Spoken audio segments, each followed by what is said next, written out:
بہت زمانہ پہلے کی بات ہے جب دنیا دن کی روشنی میں کام کاج کرتی تھی اور رات کو چاند کی روشنی میں بیٹھ کر بزرگ ایک دوسرے کا حال و احوال دریافت کرتے تھے۔ اس وقت انسان کی پہچان اس کے مال سے نہیں بلکہ اس کے کردار سے کی جاتی تھی۔ اس زمانے میں پہاڑی سلسلوں سے دور دراز ایک بہت بڑے کھلے میدان میں ایک گاؤں آباد تھا۔ یہ گاؤں بظاہر خاموش تھا مگر اس کی خاموشی میں غربت کی سستیاں، بھوک کی کرائیں اور صبر کی دعائیں چھپی ہوئی تھی۔ اس گاؤں کے کنارے ایک بوسیدہ سی جھوپڑی میں ایک کسان رہتا تھا جس کا نام سلیم تھا۔ سلیم کی عمر زیادہ نہیں تھی مگر چہرے پر وقت سے پہلے ہی فکروں کی جھریاں ابھر آئی تھی۔ اس کی زندگی کی کل کائنات اس کی بیوی زینب اور اس کے 2 معصوم بچے تھے۔ سلیم کے پاس نہ سونا تھا، نہ چاندی اور نہ ہی وسیع زمینیں۔ اس کے پاس صرف ایک چھوٹا سا کھیت تھا جو اکثر اس کی محنت کا پورا صلہ بھی نہیں دیتا تھا۔ کبھی بارش نہ ہوتی، کبھی سیلاب آ جاتا اور کبھی کیڑے مکوڑے فصل کو برباد کر دیتے۔ یوں لگتا تھا جیسے بدقسمتی نے سلیم کے دروازے پر مستقل ڈیرا ڈال رکھا ہو۔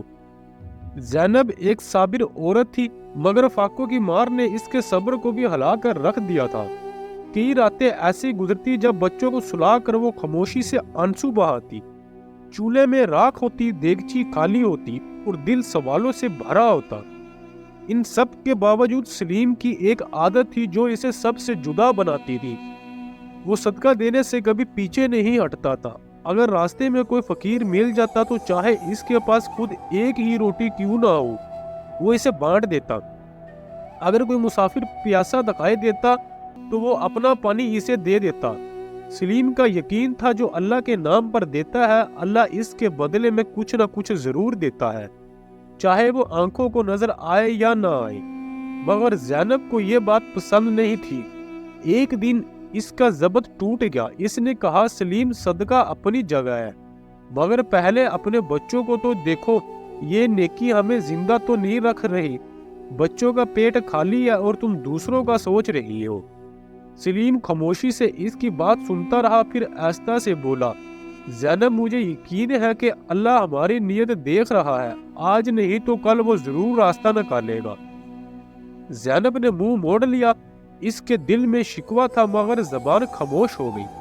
ایک دن سلیم مزدوری کر کے واپس آ رہا تھا کہ بازار کے ایک کونے میں اسے ایک نہایت کمزور اور بوڑھی عورت دکھائی دی۔ اس کے کپڑے پھٹے ہوئے تھے، آنکھوں میں بھوک اور بے بسی صاف نظر آ رہی تھی۔ وہ زمین پر بیٹھی کانپ رہی تھی۔ سلیم رک گیا۔ اس نے پوچھا، اماں کیا حال ہے؟ بوڑھی عورت کی آواز لرز رہی تھی، بیٹا 2 دن سے کچھ نہیں کھایا، اب تو جسم ساتھ نہیں دے رہا۔ سلیم کی آنکھوں میں آنسو آ گئے۔ اس کے تھیلے میں صرف ایک روٹی تھی جو وہ اپنے بچوں کے لیے لایا تھا۔ ایک لمحے کے لیے اس کے دل میں کشمکش ہوئی مگر پھر اس نے وہ روٹی نکالی اور بوڑھی عورت کے ہاتھ میں رکھ دی۔ یہ لے لو اماں، اللہ تم پر رحم کرے۔ بوڑھی عورت نے حیرت سے اسے دیکھا اور بولی، بیٹا تم خود غریب ہو پھر بھی مجھے دے رہے ہو۔ اس نے دعا دیتے ہوئے کہا، اللہ تمہیں اتنا دے کہ تم بانٹتے رہو، اور یاد رکھنا لالچ اور غرور نعمت کو چھین لیتے ہیں۔ سلیم نے سر جھکا لیا اور آگے بڑھ گیا مگر وہ نہیں جانتا تھا کہ یہ ایک روٹی اس کی تقدیر کا پہلا موڑ بن چکی ہے۔ اسی رات سلیم کے گھر میں ایک دانہ بھی باقی نہ رہا۔ بچے بھوک سے رو رہے تھے، زینب کی آنکھوں میں آنسو تھے اور سلیم کے دل میں ایک عجیب سا اندھیرا اتر آیا تھا۔ یہ اندھیرا آگے چل کر اسے کہاں لے جائے گا؟ یہ آزمائش ختم ہوگی یا مزید سخت ہوگی؟ اس رات سلیم کے گھر میں خاموشی کچھ زیادہ ہی گہری تھی۔ بچوں کے رونے کی آوازیں آہستہ آہستہ تھک کر خاموش ہو چکی تھی مگر یہ خاموشی سکون کی نہیں تھی بلکہ بھوک کی بے ہوشی کی خاموشی تھی۔ زینب ایک کونے میں بیٹھی بچوں کو دیکھ رہی تھی۔ ان کے دبلے پتلے چہرے اور سوکھے ہوئے ہونٹ اس کے دل پر خنجر کی طرح لگ رہے تھے۔ چولہا ٹھنڈا پڑا تھا، دیگچی خالی تھی اور جھونپڑی میں بس ایک چراغ جل رہا تھا جس کی مدھم روشنی میں غربت اور بے بسی صاف نظر آ رہی تھی۔ سلیم باہر بیٹھا آسمان کو دیکھ رہا تھا۔ ستارے بہت تھے مگر ان میں سے اسے اپنی قسمت کا۔ زینب آخر کار بول پڑی، سلیم کب تک؟ ہم اسی طرح بھوکے رہیں گے۔ سلیم نے کوئی جواب نہیں دیا۔ زینب کی آواز میں کرواہٹ آ گئی۔ تم کہتے ہو اللہ دے گا مگر بچے تو ابھی مانگ رہے ہیں، کیا تمہیں ان کی بھوک نظر نہیں آتی؟ سلیم نے سر جھکا لیا۔ اس کے پاس کوئی جواب نہیں تھا کیونکہ اس کی باتوں میں یقین تھا مگر ہاتھ خالی تھے۔ اس رات وہ دونوں سو نہ سکے۔ فجر سے کچھ پہلے سلیم اٹھا، وضو کیا، 2 نفل پڑھے اور خاموشی سے جھونپڑی سے باہر نکل آیا۔ زینب نے اسے جاتے دیکھا مگر کچھ نہ بولی۔ اس کے دل میں عجیب سا خوف اتر آیا۔ سلیم گاؤں کی گلیوں میں بے مقصد چلتا رہا، ہر دروازہ اس کے لیے بند تھا۔ وہ جس کے پاس بھی گیا سب نے ایک ہی جواب دیا، ابھی خود تنگی ہے۔ آخر کار وہ گاؤں کے سب سے امیر آدمی سودگر رفیق کے دروازے پر جا پہنچا، وہی شخص جو غریبوں کی مجبوریوں سے فائدہ اٹھاتا تھا۔ سلیم نے ہاتھ جوڑ کر کہا، مجھے کچھ قرض دے دو، بچے بھوکے ہیں۔ رفیق نے اسے اوپر سے نیچے تک دیکھا اور سرد لہجے میں بولا، پہلے پچھلا سود ادا کرو پھر نئی بات کرنا۔ یہ سن کر سلیم کے پاؤں تلے سے زمین نکل گئی۔ وہ خاموشی سے واپس پلٹ آیا۔